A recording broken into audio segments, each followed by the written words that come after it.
Aloha and welcome to this quick video on Final Cut Pro 10. So today's video I'm going to show you a quick trick that I discovered when just using the program last night. So last night I was creating a 7-part video series, and in that process I did some duplicating of projects and came across a kind of hidden feature of Final Cut 10 that I'm not sure is well known quite yet. So the feature is this: when you go to duplicate a project, and you can duplicate it however you want, as long as you're duplicating. So you can duplicate the project only, project plus reference files, or whatever you want. So the tip is this: when you include slash marks in your new project name, you're able to create subfolders. So when you're normally naming a project in Final Cut 10, you're not able to use those slash marks. It'll tell you invalid character, you have to use something else. So when you create it now, in the duplicate field, you're able to create subfolders.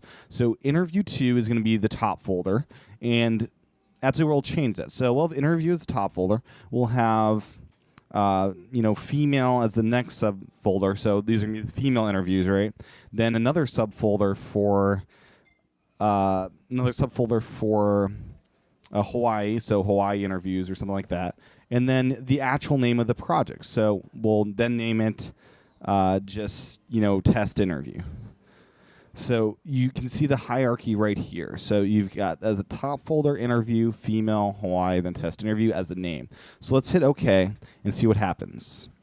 So you can now see, as exactly as I told you, it laid it out.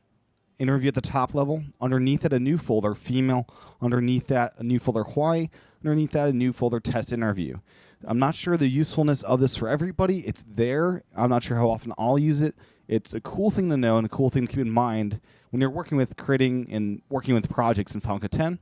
So I hope this video has been helpful to you and been informative. So stay tuned for future videos on Final Cut 10. Aloha.